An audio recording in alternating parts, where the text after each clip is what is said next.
ఆశీర్వదిస్తాడు. ఇప్పుడు చెప్పండి, యెహోవా ఎవరిని విడిపిస్తాడు? నీతిమంతులను విడిపిస్తాడు. ఎందులో నుంచి విడిపిస్తాడు?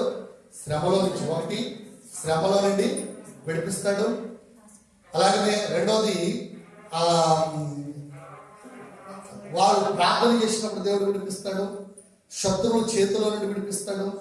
కలహములు కలిగించే వారి చేతిలో నుండి విడిపిస్తాడు. దుష్టుల చేతిలో నుంచి విడిపిస్తాడు. బలత్కార చేతిలో నుంచి విడిపిస్తాడు. అన్యుల చేతిలో నుండి విడిపిస్తాడు. భక్తిహీనుల చేతిలో నుంచి విడిపిస్తాడు. వేటగాని ఊళ్ళో నుండి విడిపిస్తాడు.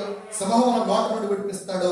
ఆ తర్వాత శ్రమను విచారించి మనలను విడిపిస్తాడు. ఎన్ని రకాలుగా దేవుడు మనల్ని విడిపిస్తాడండి. నీతిమంతునికి ఇంత ఆదరణ ఉంది. ఇంత ఆదరణ ఉన్నప్పుడు మనం ఎందుకు భయపడాలి? ఎందుకు భయపడాలి చెప్పండి? భయపడాల్సిన పని లేదు.